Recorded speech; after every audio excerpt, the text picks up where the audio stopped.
Welcome to the Vault podcast and reviews, where music still matters. You can check out all our shows at YouTube, iTunes, Stitcher, and Podomatic. Please rate, review, and most importantly, subscribe.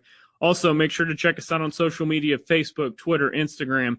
And if you like what we're doing and you'd like to contribute to help us keep the show going, check out patreon.com/thevault. All right, we got Steve Allington from the band Apnea, the vocalist and lead guitar, right? Yeah. Yep. You like playing lead or rhythm better? I'm more of a rhythm player by heart. I used to be the guy that would try to practice the scales and stuff, but I kind of get bored with that. Usually I kind of go with the flow on my riffs, I like slow melodic leads, which is about what I can do. Mm-hmm. Like Amon Amarth, they do a lot of that kind of stuff. But as far as I had some really good teachers. I used to take lessons from Dave Mark and also Aaron Roten, but speed playing is just not my thing. For anybody that's unfamiliar, do you want to just give a little quick background about Apnea? Yeah, we started in 1999.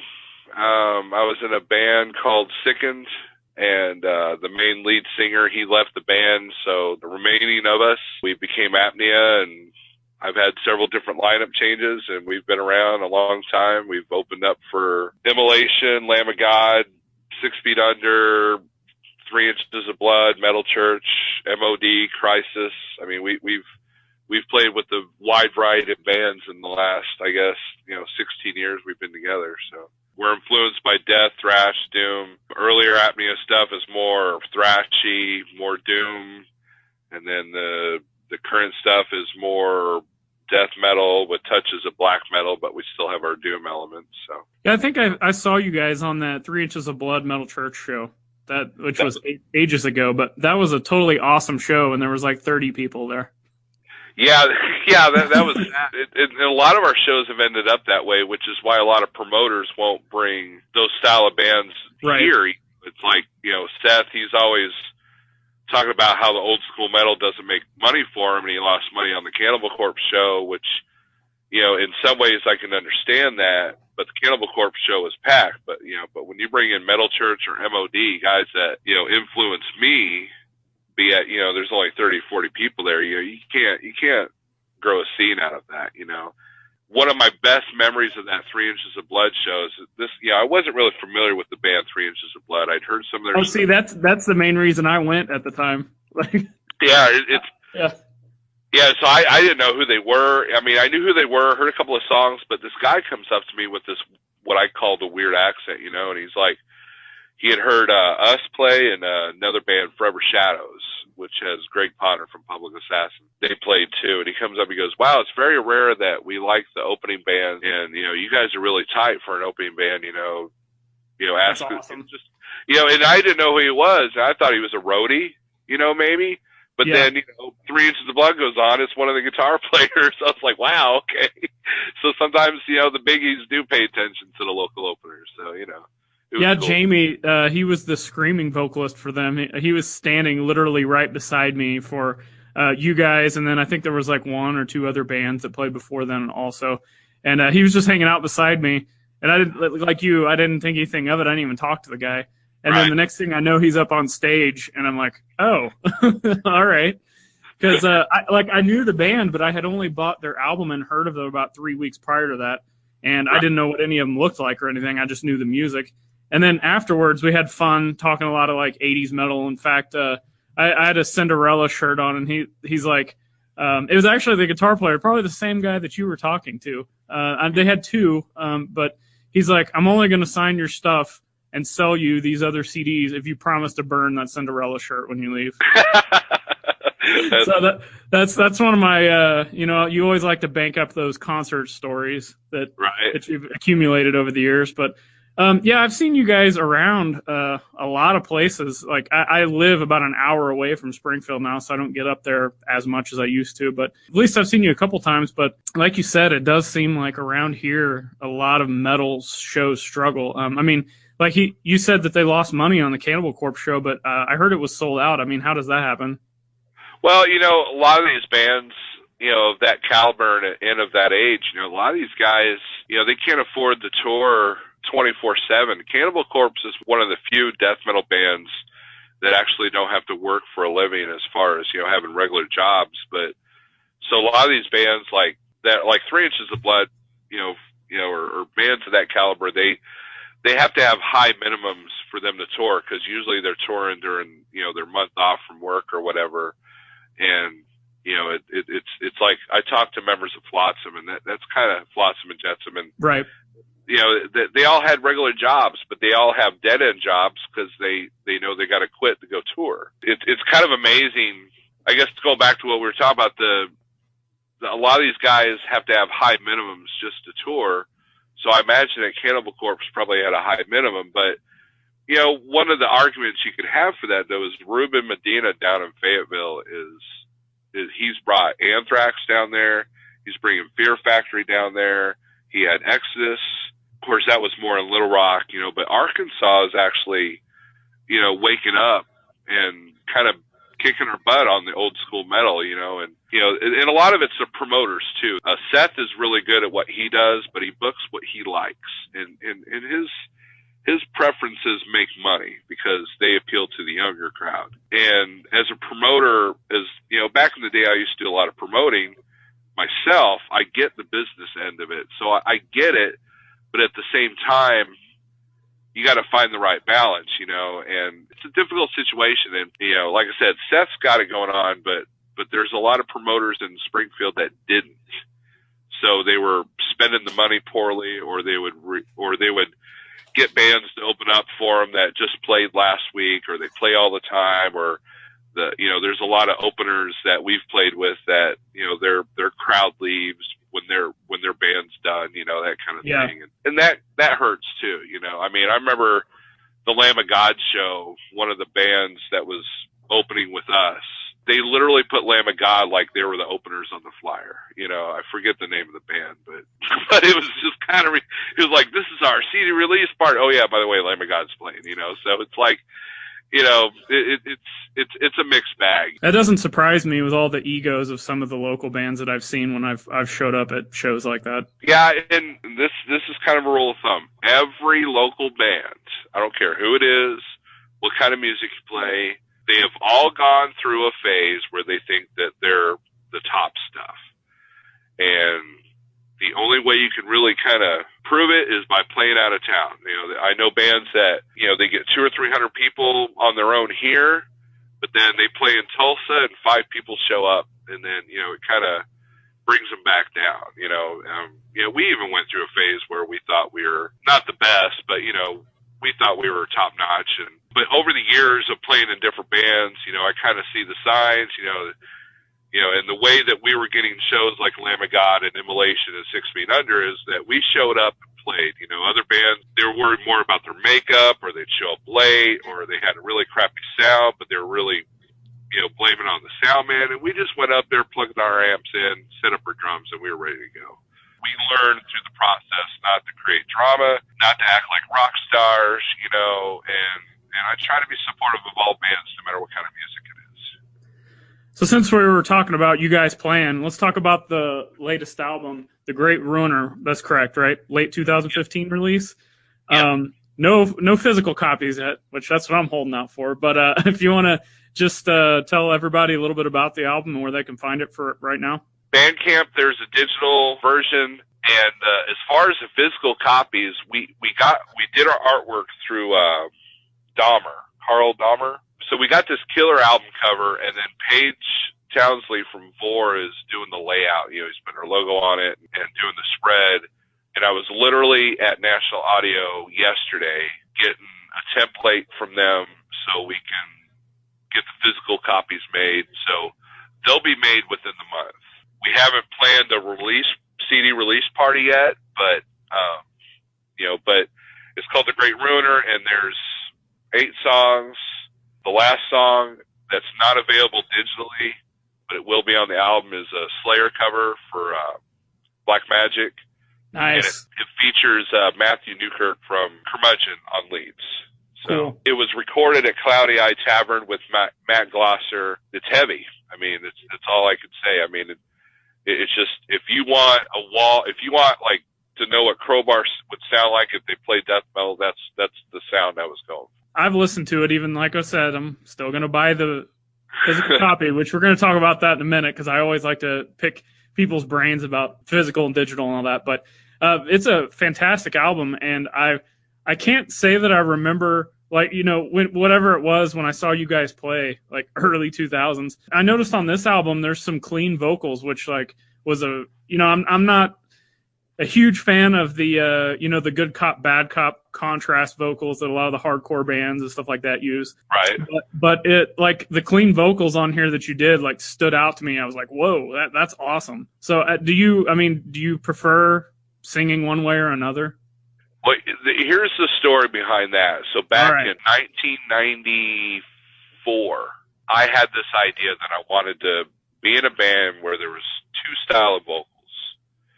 And the only band at that time that even remotely tried that was Fear Factory on their first album. I had the idea before I even heard of that album. And then once I heard that album, I was like, wow, this guy does it. This guy, he's doing exactly what I want to do. And if you listen to that first Fear Factory album, it's a death metal album. That's my favorite album of theirs, by far. And I got, and what's funny is that there's a guy that I used to work with who was a singer, and he goes, well, you use a different throat configuration for the death vocals over the clean vocals, so there's no way that guy in Fear Factory can do it live. Well, I went and saw them with Obituary at the Outhouse in Lawrence, Kansas back in the day. It's their first tour. And I remember Burton C. Bell had a guitar DOD chorus pedal for his vocals. So every time he had his clean vocals, he would hit that pedal so it kind of give him a more ambient sound to him. Right. And the first song they opened up with was one that growls a line, sings the line, growls a line, sings the line. I can't remember the name of the song. So right there it proved to me that it could be done. And then halfway through the set, somebody broke the pedal. So he proved that he could do the clean vocals without the pedal. So that was the sound I wanted. But in my old bands, they wouldn't let me do it. The only reason why I became a vocalist is because in my very first band, I was the only one that had coordination to play guitar and sing at the same time. But I'm influenced just as much as Obituary as I am, Queensryche. So, the voice is like a guitar. You can make it sound pretty, you can make it sound beautiful, or you can make it sound ugly, you can make it sound hateful. And the voice is the same way. So I've always wanted to incorporate that, And so years later, I would start a band with Greg Potter called Tragedy. And we were more of like a My Dying Bride type band. And at the time, My Dying Bride started doing that vocal style as well. And so that's when I first started to do it. And then as we had lineup changes, we became more of a death metal band. The clean vocals didn't fit. And so I stopped doing them until Apnea formed. And then when Apnea formed, that's when I really kind of went ballistic with it. So we've been doing it since the beginning. What's funny is I've kind of grown more towards the death vocals because now it's just so cliche. Now it's common, Everybody's doing the kill switch engage formula, which, I like their first albums, but it's like that color by numbers, okay, bring in the hardcore vocal. Yep. Mm-hmm. I guess the difference with me is I'm still doing the brutal, guttural Cannibal Corpse style vocals, and then when I do sing, it's more like, I don't know, as an enhancement versus like, okay, here's the chorus part to make it catchy for all the teenage girls, When we put a song together, I hear the vocals in my head, and if it, we don't sit there like, okay, we need the clean vocal part for this song, we don't, it just happens naturally. So hopefully it comes across as natural because we don't want to be lumped into bands like Killswitch Engage or like, even like, you listen to stuff like Butcher Babies, they even do that, it's just like, I think it's a totally different type of thing though. That's why it stood out to me. I mean, it's the last band that I really remember, I'm going to say in the death metal vein, was Cynic. Do you know them? Oh yeah, Cynic was a big influence on my early years. So that was kind of the impression I got because I mean I wasn't expecting it. It wasn't the paint by numbers like you said because that gets old. But death metal is and I'm just gonna say any kind of extreme metal you really don't hear a lot of the clean vocals mixed in with the guttural stuff. So it was a nice surprise to hear that. Oh, cool. Thank you. All right, so we're kind of bouncing around here. Jumping back to the physical music thing, I'm such a stickler for physical music. I finally today got a Spotify account. Now, I just got the free one because I am not paying to download anything. Where do you stand on that? Well, I'm sitting here with literally thousands of CDs in every nook and cranny of this house. Awesome. I'm a collector. I had a massive tape collection back in the day, and I'm starting a vinyl collection thanks to Dan Evans of Heavy Heads Records, you know. And in fact, tomorrow at our show, there's a Black Witchery record album I'm going to be bidding on in the auction. But yeah, I'm a collector, and it took me years to finally get one of them 160 gig iPods that would my collection. And it took me months of recording, going through each CD, record it on my computer, put it on my iPod, because I want to have my CD collection with me, and you know, when I'm working. But yeah, I agree with you. Now, where digital has its advantage is in the car, because what I'll do is I'd rather have my iPod or my phone playing music versus get my CDs all scratched up, or you know. Well, and having to change them in and out while you're driving when you want to listen to something else. Exactly, you know. So I'm definitely old school as far as music goes, but I do like the digital advantages. So, like when you mentioned Spotify, I use Spotify to listen to things that are either out of print or I don't have a hold of. I kind of do the same thing. And you know, and a really good resource is YouTube, because any album out there, somebody's uploaded it to YouTube with just the music, so you can literally pick an album, you know. And then I like Pandora because you can like just put it at random. You know, it's like, okay, this is the Vader channel, so I know I'm going to hear a lot of death metal, and you might come across a new band you've never heard of before. So, you know, and then I listen to a lot of satellite radio too, because you know I do drive a truck for a living. So. All right, like I said, we're bouncing back and forth here. Going back to your first exposure of music, the first time you can remember hearing anything that not necessarily made a huge impact on you, but just kind of stood out. My first musical memory is my dad used to play guitar, and he played in like a local country band. And at the time, he was playing at this small bar in this small town in upstate New York. And in order to be cute and involve his kids, you know, he had me go up there and play a washtub bass. He literally made that's awesome. a washtub bass. And I would sing. My first stage appearance was singing the song "On the Road Again" by Willie Nelson. Playing the washtub bass also? No, I didn't do both at the same time. You know, that was just for the song to sing, you know. But my dad wasn't like, you know, he wasn't like a musical genius. He wasn't like completely embedded in it. It was just a hobby that he did at the local bar on the weekends. And it wasn't until I was 16 years old, he bought a guitar off a friend of his at a bar. He called it a pawn because the guy needed $50. Handed him the guitar. My dad gave him $50. And he put it in the car. One day, you know, I wake up. He's like, "Hey, get something out of the car for me." And so I pick up this guitar. I'm like, "Oh, maybe he bought me a guitar finally," you know. And he was like, "No, that's a friend of mine. She's going to want it back after he gives me money back, blah, blah, blah. Put it in the spare bedroom." So a year goes by, nothing happens. So I start asking him, "Hey, can I, you know, kind of piddle around on that?" He's like, "Well, okay, but it's not yours." And he didn't want to teach me. He didn't have the patience to teach. You know, he handed me a Mel Bay book and a tuner and said, "There you go." Nice.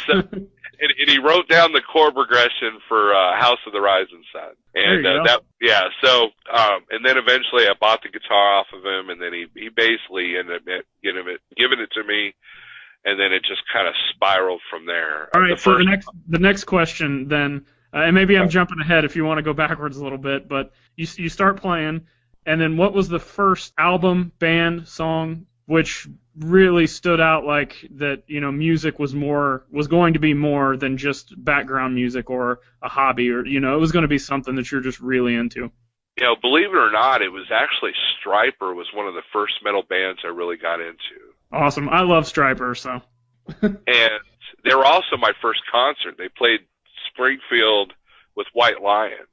I'm not a big White Lion fan, but no, it was like, okay, we got to get to this, get the Stryper. But and what's weird is I wasn't really into the glam metal thing. Mm-hmm. But Stryper was different. They have still to this day, they have a heavier edge to them. Like, they put out recently a re-recording of the first two albums, and they sound heavier. I mean, they had this natural down pick, jet, crunch to it. That made them a little bit better than the glam metal bands. And what I liked about them at the time, I didn't like the cliche heavy metal. You have to have long hair. You have to have this weird clothing. You have to, I wasn't into that. And Stryper, even though they dressed like that, their music was more important than their image to me. I mean, Michael Sweet's a phenomenal guitar player.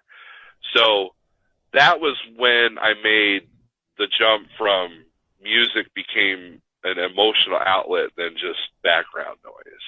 Yeah, talking about Stryper again real quick too. That guy can sing.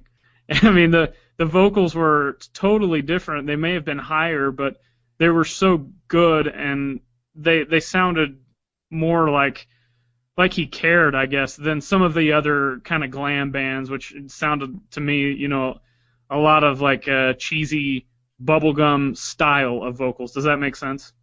Yeah, perfectly. Yeah, they were professionals. I mean, they came from a classical musical background, and Michael Sweet was putting out pipes that at the time, only Rob Halford or Jeff Tate was doing, and those two bands definitely aren't glam. So it's like they were kind of like a hidden secret, because at that time I was into whatever wasn't popular. If it was popular, I didn't like it.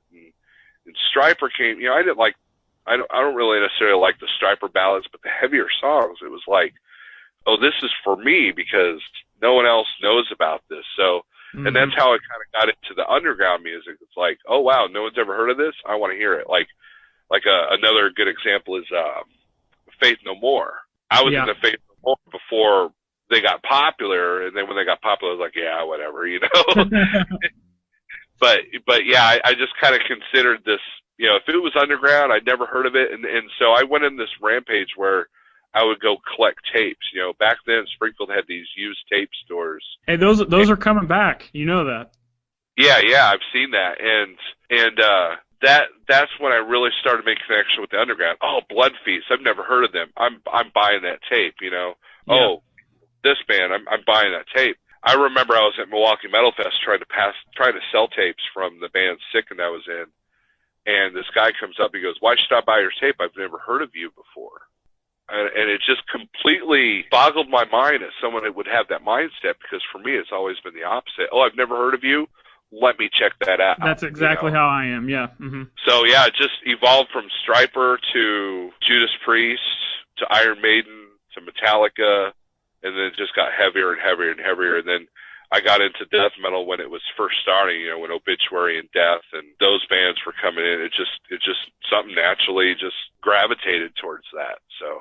Well, you've kind of segued into a pretty good question I was going to ask earlier. I'm glad I saved it till now, because talking about Stryper and talking about death metal, being primarily a metal guy, do you listen to any other genres on a regular basis, or is it primarily metal now? No, I listen to other stuff. My first three presets on my satellite radio is the metal channel, the hard rock channel, which it bleeds over in a lot of Maiden, Metallica, but then my third is the 80s. I like 80s stuff. 80s top 40 stuff. Yeah, that's good stuff. People say it sucks, but I like it too. Well, there's a lot of one-hit wonders. It's like I don't like Culture Club, but I like these two songs from Tears for Fears, or right. I like like Duran Duran. That's a good band. But yeah, I like a lot of the 80s stuff. But if you go back and listen to that, it had a heavier, darker tone back then. It's like back then record labels were still signing bands on not just record sales, but also on uniqueness.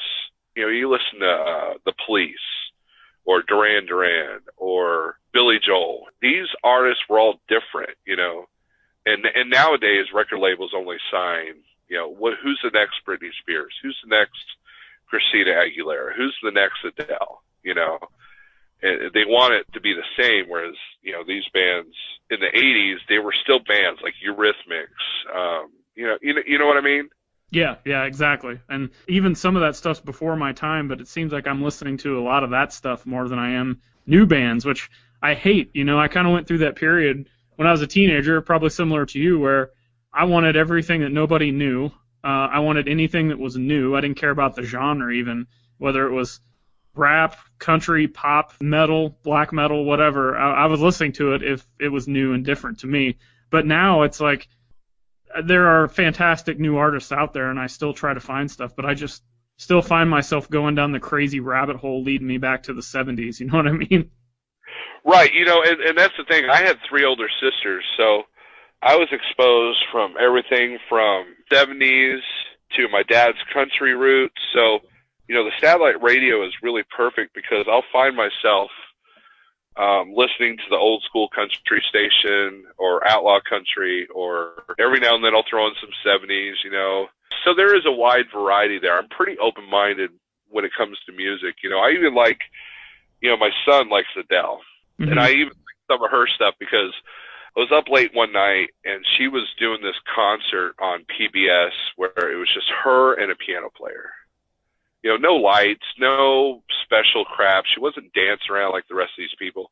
It was just her and her vocals. It was really good. I was like, that's talent, and that's kind of how I look at music. If it's talented, I like it. If it's the bubble gum or something trendy that's being shoved in your throat, or it's auto-tuned, or it's fake, like 90% of current country is like that. Don't even get me started on that new bro country stuff. I will go off. Right. Well, someone put up a YouTube video and they actually combined like 5 songs and actually put them together, and they actually fit together because they're literally cut and pasted. It's just a different face to a different album talk about the same thing. So, and that's the stuff that really just I cringe, and then in the metal world, the things that make me cringe is these guys that think that they're Phil Anselmo. There were so many bands Apnea's played with that the guy thought he was Phil. That got old real quick. Or a lot of these bands that concentrate more on how they look than what they're sounding like. They'd rather throw the guitars around and jump up and down versus, let's play something that sticks in your head. That's what the music lacks today is, do the songs stick in your head? Well, I can give you just a quick example of that for me. You're familiar with Robin Trower? Yeah. Okay. He's kind of like Wino, him and Wino. Like any band that guy's in, any album either one of those guys put out is like gold to me. Like it just hits me. I can really listen to it. And I'm trying to think of some of these modern metal bands, for example, like Killswitch Engage. We were talking about them earlier. When they first came out, I was like, this is a little bit different. I don't know that I've heard anything like this. And then like every single album started sounding exactly the same formulas, and then there was 50 other bands that wanted to start sounding like them, and I was like, okay, enough.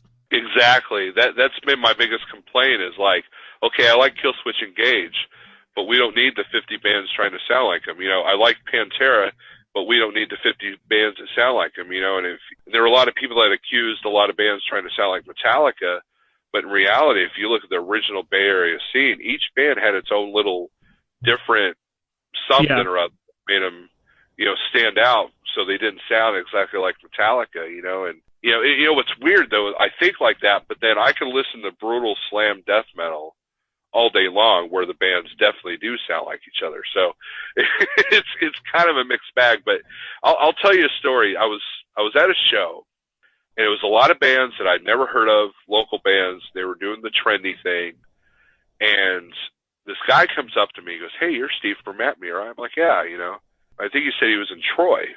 And at the time, Troy was talking about reforming, but, they hadn't done it yet. And he goes, "Yeah, I remember seeing you guys at Lamb of God. You guys did a song."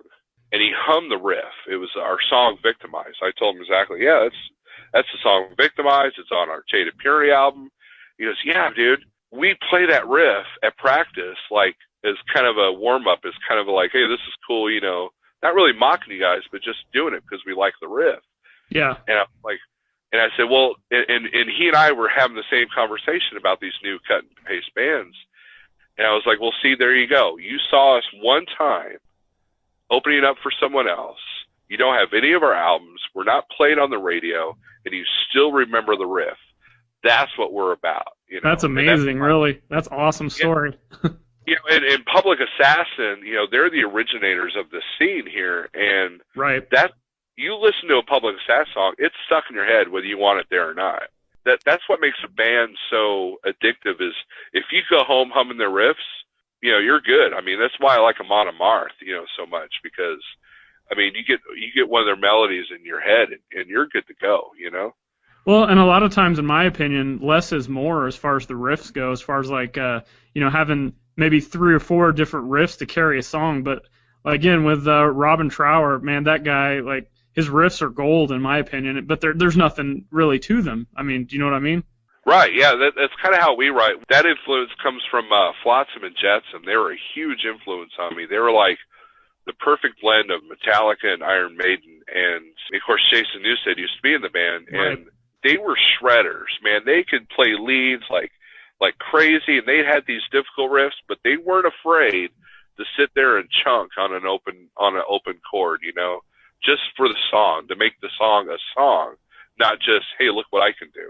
And like John Pertucci of Dream Theater, he'll do that. You know, he's the most amazing, fastest guitar player out there.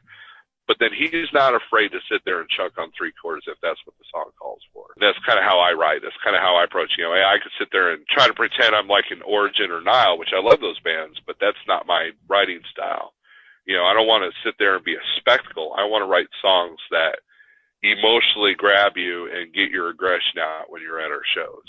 Yeah, I totally agree. There's a lot of bands that are extremely fast, extremely technical, but the riff, if the riff doesn't hang with you, I don't know that it has a lot of value in my opinion. Would you agree? Yeah, I mean, there's a lot of CDs that I own that I couldn't tell you what they sound like because, you know, like, oh wow, this is the new, you know, whatever, but then I can't tell you hardly anything about it, you know, because I haven't listened to it in a while because it's not, you know, it's like I've got 1,000 CDs, but I seem to gravitate to the same, you know, 30. You know what I mean?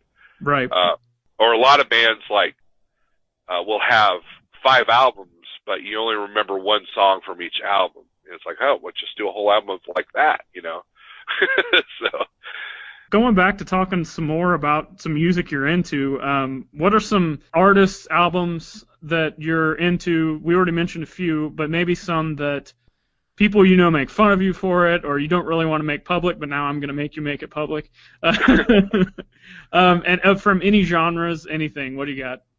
Okay, so I like Metallica still.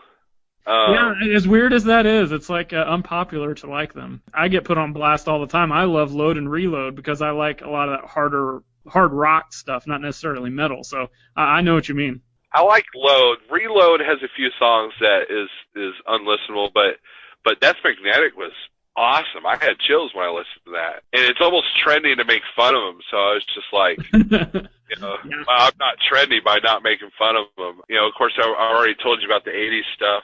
My musical taste is weird. I like Pantera. I like their 3rd album only. You know? Okay, now are you talking their actual 3rd album? Oh, yeah, okay, yeah, let's go back. Far Beyond Driven. That's the album I like by them. This is also weird. I like all the hairband Pantera stuff better than the later Pantera stuff. So so you get it. So it's like people go, well, Crowbar sounds just like Pantera. I said, no, I don't like Pantera, but I love Crowbar, you know? Yeah. You know, I like, what's another trendy band that I like? It escapes me right now. I like the newest Slipknot. Actually, I like that. The Devil and I is one of my favorite songs. But I hate their first album, and their second album, I really don't know any 2 songs. But I like the new album, which, you know, all the diehard Slipknot fans are like, oh, I hate the new album. It's weird how that works, but I know exactly what you mean. So.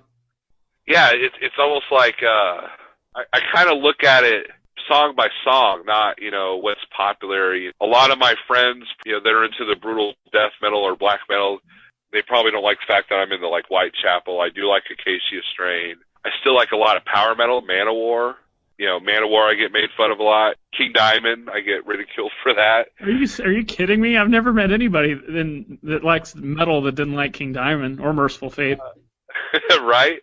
I'm trying to think. And then, like, I could sing a Michael Jackson song, word for word, but I could barely remember some of the lyrics of my own song, so I'm kind of all over the place on that kind of thing, I guess I can throw you some just rapid-fire random questions in the world of metal. Why do you think Five Finger Death Punch is so popular? I have no idea. I couldn't hum a song. I don't even know what one of their songs is. I don't either, but people are just so into them, and I have listened to them, I've checked them out, but I didn't think they sucked. I didn't think it was great. I was just like, my first reaction was like, why is this so popular? Well, here's my theory on this, okay? The record labels have found a way to make extreme music popular. If you look at, we were talking about popular country. You got popular country, it's bro country, and it's cut and pasted together. Well, they have figured out how to do that with metal. Five Finger Death Punch, Disturbed, Butcher Babies, In This Moment. We're going to make extreme music, quote unquote, copy and paste, number by colors, and that's what's popular. So, if you're not exposed to a lot of underground music, which, 20 years ago, you wouldn't unless you knew the right people. But now you got the internet, so there's no reason why you don't know who Mayhem is or who Immolation is. But again, a lot, like Suicide Silence is another band that mystifies me. There are people that think that what they do is gold, but they don't like any other metal. It's like they've got all the elements of all these death metal bands that you're making fun of. What's going on? Yeah. Mm-hmm. And so Five Finger Death Punch is one of those bands that is a cut and paste. We're going to cram it down your throat. 14-year-old in his room, playing Minecraft, who's mad at his parents is gonna, identify with that versus, Immolation or Flotsam and Jetsam. Which is totally false. Right. Exactly. All right, throw a couple more questions at you just because they came off the top of my head, and I'm curious what you think. What is a band in a genre that you really like, could be any genre, that you pretty much like all the bands in the genre, but for whatever reason, a certain band just can't get down with it? I guess Suicide Silence would be that band. There's nothing appealing to them. I saw them when they opened up for Carcass, and they literally said, hey, make sure you stick around for Carcass. That's how they introduced, no, we're here for Carcass. You have burned me out, and now I hate my life because I had to go to your set to get to Carcass. So I guess Suicide Silence, because they got all the elements. They got the blast beats. They got the heavy riffs. I don't like the parrot squawky vocals, That's probably a big part of it, but I've seen them live. I heard their albums. I've seen their fan base, and I just can't get into it. You mentioned Stryper earlier, and this is one thing I always absolutely love to talk to people, whether they agree or disagree or indifferent about metal. What are your opinions on different elements of Christian metal? There was a ton of the hair bands because Stryper, well, actually, I guess if you want to go way back, Petra kind of opened that door. And right. Then Stryper, and then there was a lot of those, but then there started being some bands in the death and black metal scenes. I guess you could throw Mortification in there. Horde, which actually got death threats for being a Christian black metal band, which I thought was kind of cool. Ancestor. There's some other ones that I can't think of right off the top of my head, but what's your opinion on that? Okay, so back in the phase when, if it was unpopular, I liked, Christian metal was a huge aspect of that. Not because I was a Christian, but because these were these killer bands that no one had heard of. And Barren Cross was the next one. The Iron Maiden clone. Yep. They were a perfect cross of Iron Maiden, Judas Priest. Yep. But then Vengeance Rising came out. I vaguely know them. Vengeance Rising came out in the late 80s, and they were doing stuff that bands are doing to this day. Vengeance Rising was actually ahead of their time. They were not quite a death metal band, but they were heading there. And Roger Martinez his vocals on Human Sacrifice. That Human Sacrifice is one of the scariest, darkest sounding death metal albums, especially in 1989. You know, Yeah. only Celtic Frost or Corner it was doing that level of darkness, you know, and Death and Obituary hadn't quite started yet. So Vengeance Rising was a big part of that. And then Mortification was next. And their first album is just, it's brutal death metal. Well, didn't Nuclear Blast put out their early stuff also? Yeah, they got signed to Nuclear Blast on the second album. But the problem with the second album is the guitars were recorded, it sounded like they were recorded in a toilet, real hollow sounding. But they were still more of a brutal death metal band, and it wasn't until their third album that they started to branch off into the different things, you know, because Steve Rowe, you know, was going through lineup changes at that point. And then, speaking of them, the original lineup from the first two albums, they started Paramecium. Yep, I know them. And Paramecium was doing the My Dying Bride Doom violin stuff before My Dying Bride was doing it. And then the other band that was ahead of their time was Believer. Yeah. Oh man. Yeah, they were.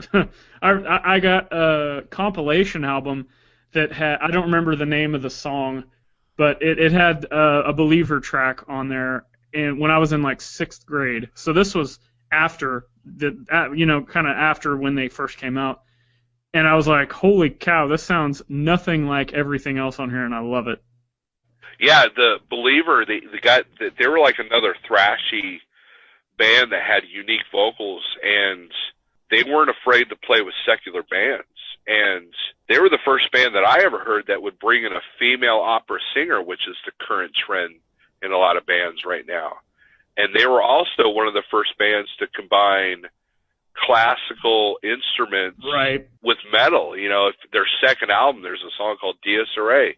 It's this chick singing soprano, you know, and then they combined the metal music at the end. And then their third album, it was a whole album of that, you know, and they were doing this, you know, in the early 90s, you know, bands that are just now trying to do it now, you know, like Nightwish, that's the trend. That's, you know, black metal bands are being symphonic and all that stuff. But Believer was doing it back in the early 90s, you know. So so it got to a certain point. I don't know the familiar Christian band scenes. I know Living Sacrifice a little bit, but our other guitar player, Rob, well, he is a Christian. You know, he goes to church every Sunday. We're not a Christian band, but we don't have any anti-lyrics or anti-religious lyrics or anything like that. It's what he likes about us.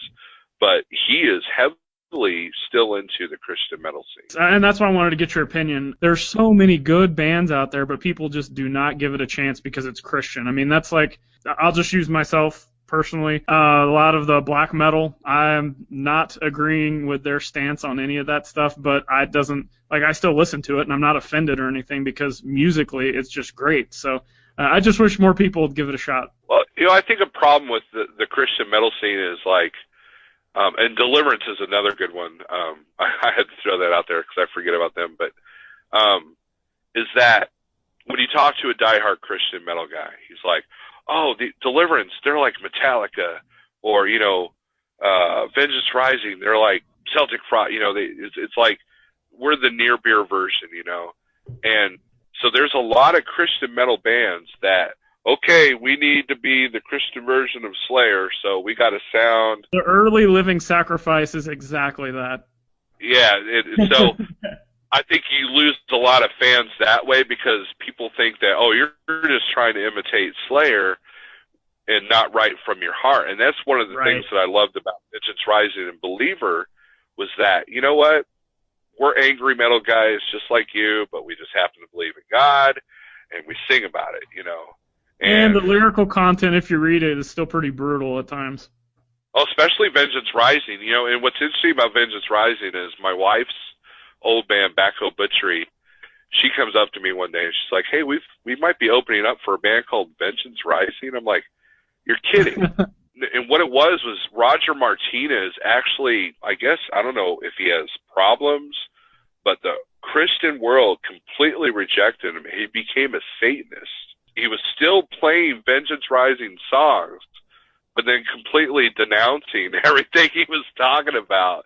And then he disappeared again. But, on MySpace, he appeared for a little bit and was all about offending the Christians. It was kind of funny. But yeah, they're just angry people like we are. They just sing about a different thing. Religion doesn't faze me. I'll listen to a Vengeance Rising song as fast as I'll listen to a Deicide song. Yeah, same thing with me. Yeah. Last quick question, and this is gonna be interesting. When we were talking about the pop country, I got my opinions, which is a yes on this. But would you say that of all the popular music that you could hear on the radio, the bro country is possibly the worst at this point? Yeah.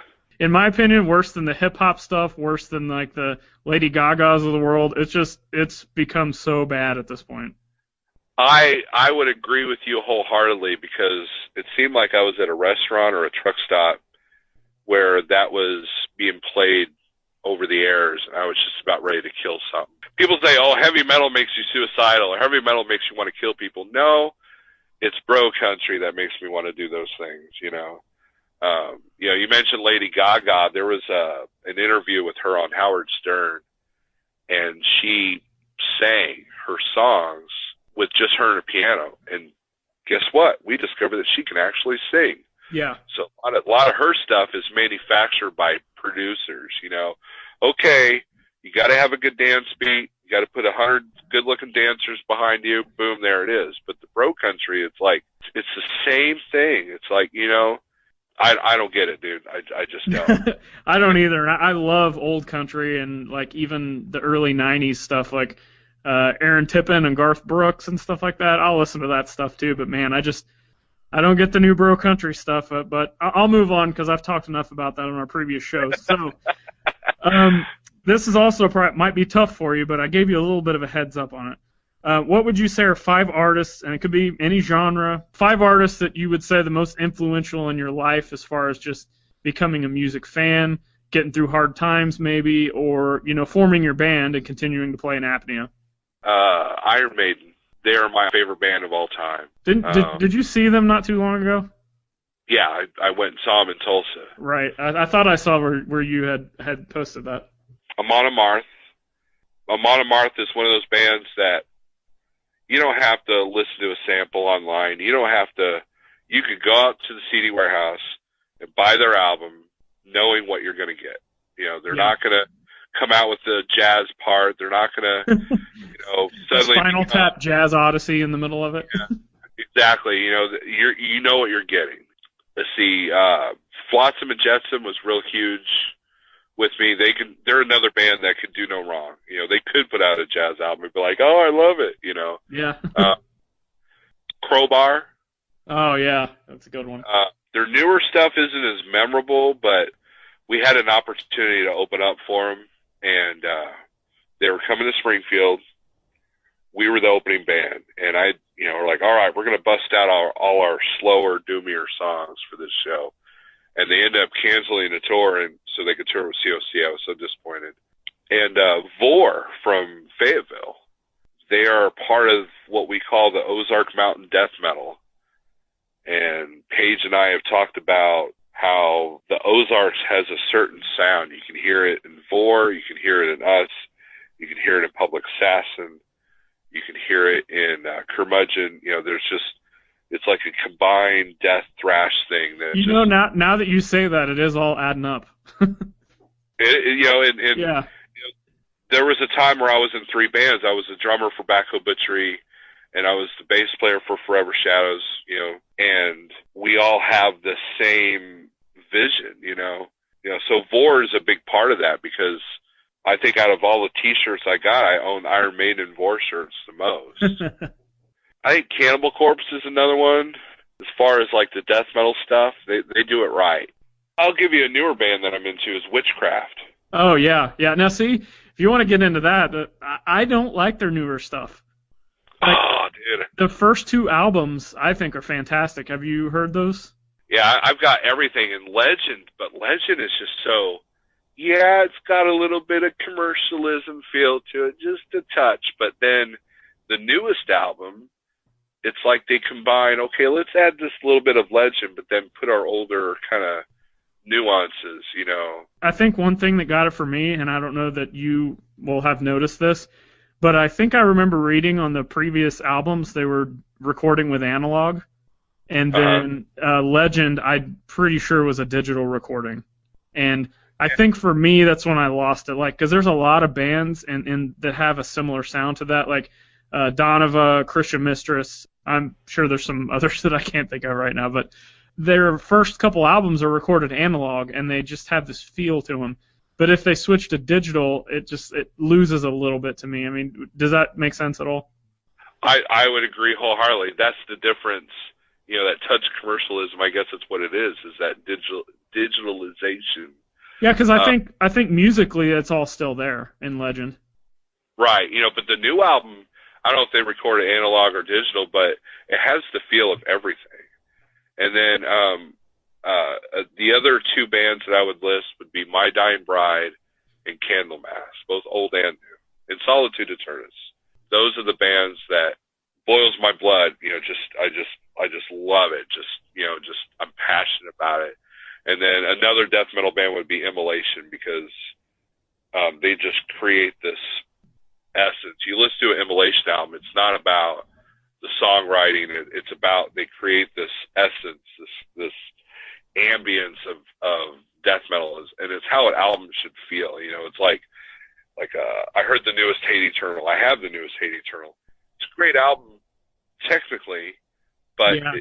nothing really grabbing me. There's nothing really kind of giving me this ambience of what death metal should be. And Immolation does that. You know, it's not about, oh, look how fast we can shred. It's like, we're creating this aura. That's why I like Cannibal Corpse and Amon Amarth, because they do the same thing.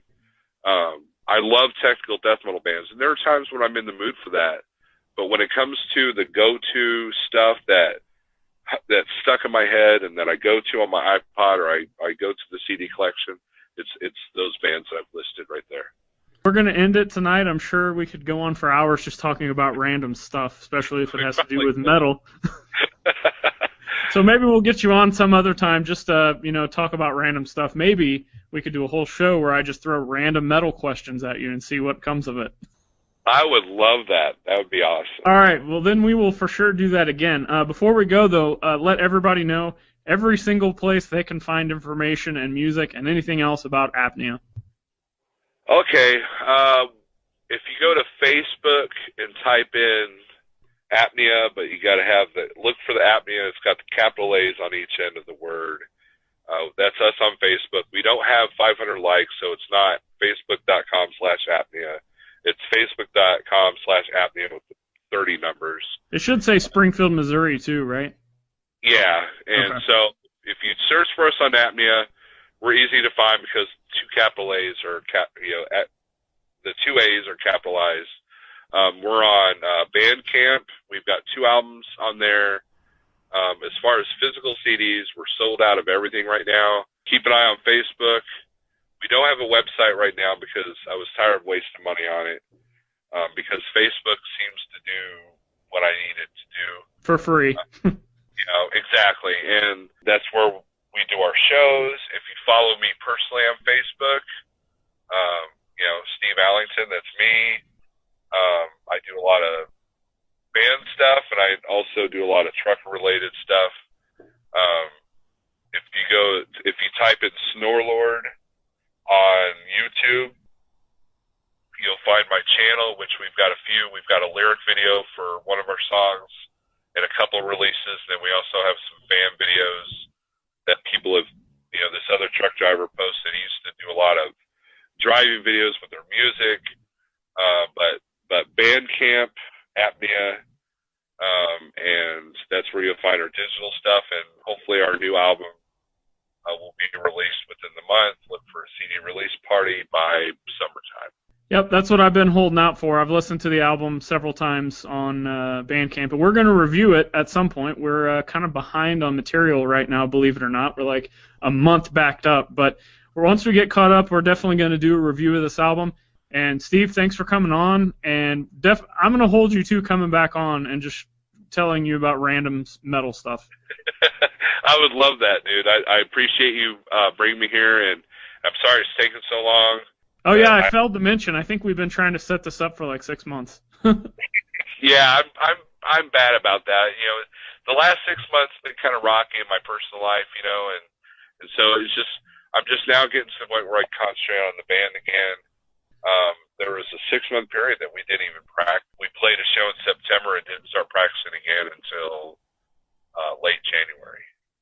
So, but I appreciate you having us on, and you're going to be the first person that will get a physical copy as soon as they come in. All right, I'm ready to lay my hard-earned money down. I think that's a David Allan Coe song, actually. Oh. All right, man. Thanks for coming on, and I'll talk to you later. All right, thanks. All right, Later. see ya.